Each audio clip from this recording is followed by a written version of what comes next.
خدیجہ کو، اپنی ماں کو یا نبی کو، وہ نبوت کے 5ویں سال، نبی کی عمر 45 سال بنتی ہے تو وہ اس کے ماں کی عمر اس وقت 60 سال بنتی ہے۔ 60 سال میں بچہ جنہ میڈیکل سائنس قبول نہیں کرتی، تو پھر جب خدیجہ نہیں ہے، جعلی فرضی وجود ہے، تو اس کو بیٹی فاطمہ کہاں سے آئی؟ وہ نہیں ہے تو پھر اماموں کی یہ 12 لسٹ کہاں سے آئی؟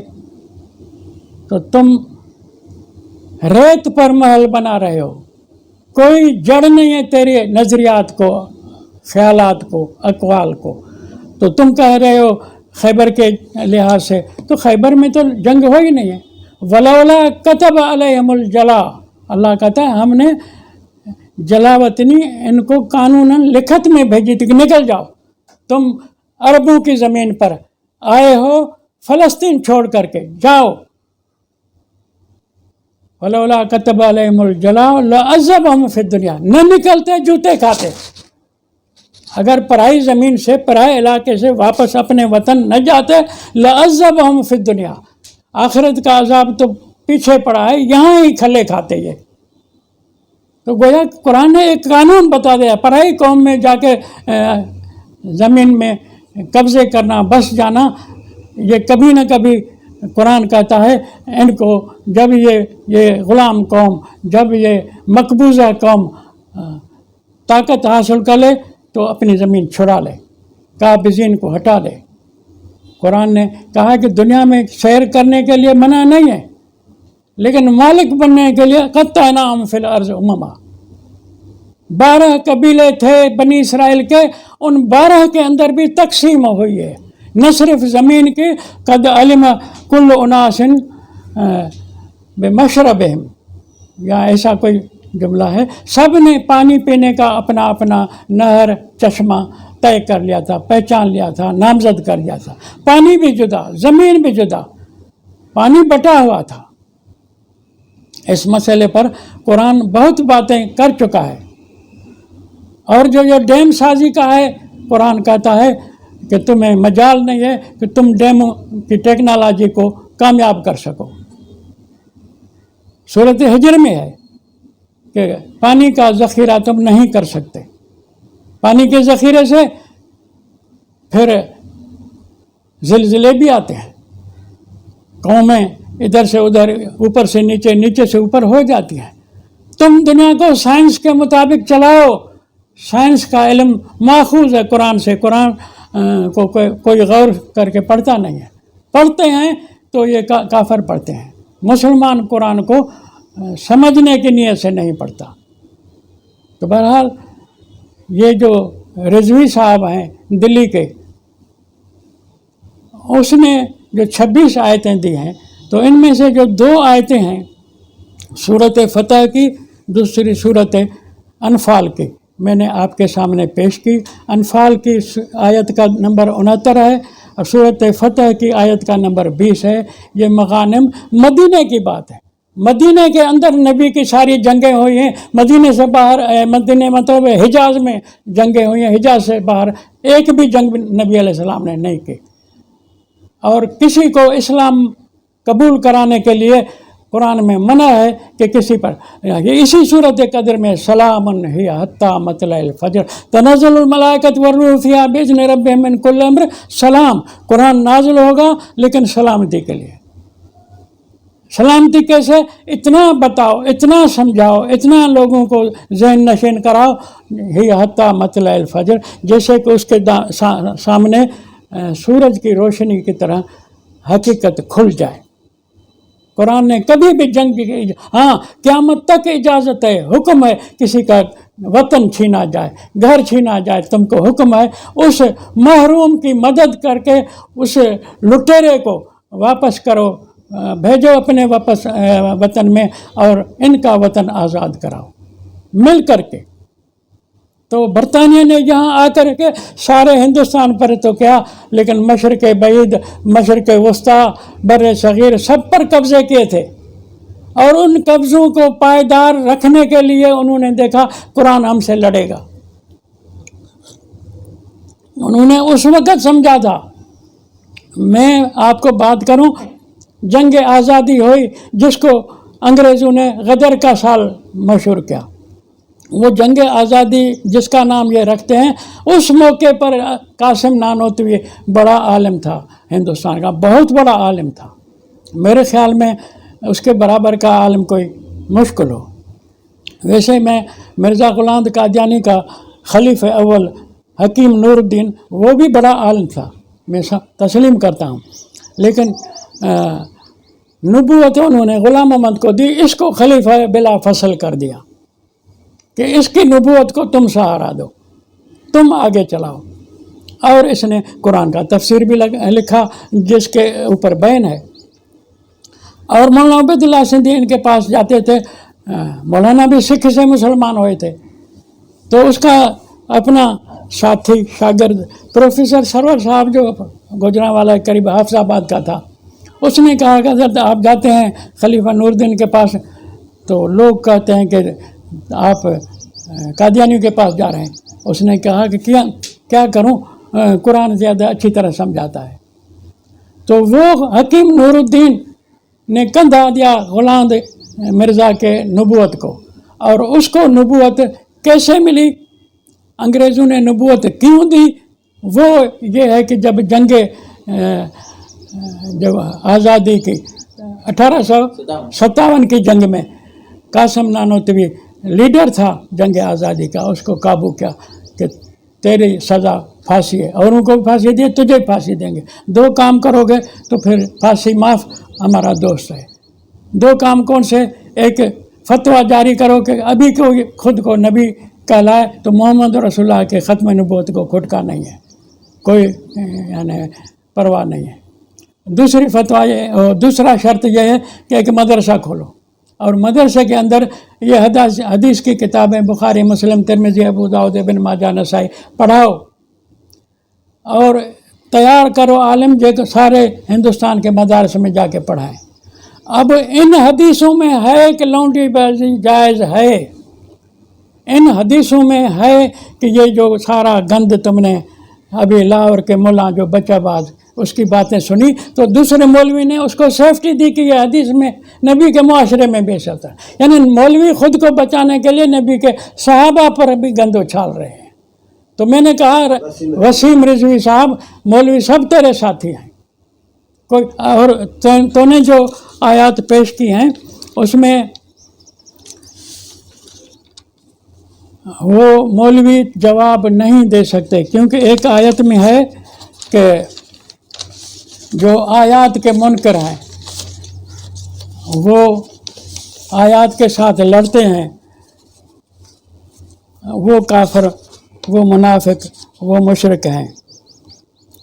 تو آیات سے ملا نہیں لڑ سکتا کیونکہ وہ حدیث کا پیروکار ہے. حدیث آیات کو قبول کرے گا تو حدیثوں سے دستبرداری اس کو ہوگی، کرنی ہوگی. آیات سے کو قبول کرنے سے حدیث سے دستبرداری کرنی ہوگی.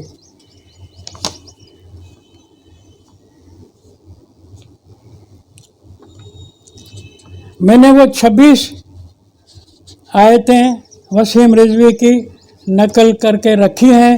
2 آیت پر آج میں نے گزارش کی کہ یہ مال غنیمت جو ہے جنگ میں، یہ تو اپنوں نے ظلم کیا تھا نبی علیہ السلام پر، اس کو نکالا تھا مکے سے. نبی کو تو اللہ کا حکم تھا کہ تو ابراہیم کا جانشین ہے، یہ مکہ یہ گادی ہے ابراہیم کی. جیسے ابراہیم دنیا بھر کے لیے ہادی تھا، مہدی تھا، تو بھی ہادی اور مہدی ہے ساری دنیا کے لیے. تو اب جو وہاں مشرکین مکہ براجمان تھے، ان کو کہا محمد علیہ السلام نے کہ یہاں قرآن کی حکومت چلنی ہوگی، تو انہوں نے انکار کیا. پھر ٹکراؤ بڑھ گیا تو نبی کو قتل کرنے کے لیے وہ آمادہ ہوئے. نبی علیہ السلام کو حکم ہوا کہ تو ہجرت کر کے جا، تیاری کر کے پھر آ، یہ تجھے میں دلا دوں گا. تو یہ نبی کو بے وطن کرنا، بے گھر کرنا، اپنے شہر سے نکالنا، ان کے ساتھ لڑنا آج بھی جائز ہے، آج بھی حق ہے. ان کا قبضے شدہ مال وہ سارے فوجیوں کا ہے، سارے سپاہیوں کا ہے. وہ مال غنیمت اپنے وہ سب اپنے تھے، نبی کے ساتھی وہ مکے سے ہجرت کر کے گئے تھے. ان کے مال لوٹے تھے جو ٹیم تھی ابو لہب کی، اس ٹیم والوں سے لوٹ کے اصل غریب و مسکینوں کو دلانا، یہ کون سی کوئی زیادتی ہے؟ یہ تو ان کا حق تھا۔ تو یہ غنیمت کی کل 2 آیتیں لائی ہیں وسیم نے، تو اس کو پتہ ہی نہیں ہے کہ مدنی صورتوں کی یہ آیتیں ہیں۔ مدینہ اپنے وطن کی بات ہے، اپنے وطن میں نبی کو حق ہے کہ جن کے گھر لوٹے گئے ہیں ان لٹیروں سے چھین کر کے ان کو دلاؤ، اور دلائے گئے۔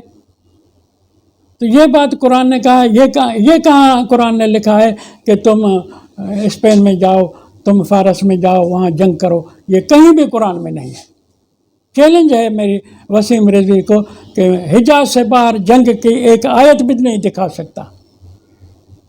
یہ جو قرآن میں ہے کہ وعدکم اللہ مغانم کثیرۃ تاخذونہا، اس میں یہ علاقے ایسے بھی ہیں جن کے لیے قرآن میں یہ آتا ہے کہ تمہارے پاؤں بھی وہاں تک نہیں گئے۔ تو وہ پاؤں والے علاقہ یہ خیبر والا ہے، حجاز کے ہیں، جس کے اندر یہاں بھی علاقہ غیر ہے۔ مثال علاقہ غیر میں ریاستی قوانین چلتے ہیں، علاقہ غیر میں کوئی کنٹرول نہیں ہوتا باہر کا۔ تو وہ کناروں کے جو بات تھے علاقے، ان کی بات قرآن نے کی ہے۔ قرآن نے باہر کی بات نہیں کی کہ اپنے خطے سے نکل کے باہر لوگوں سے لڑو۔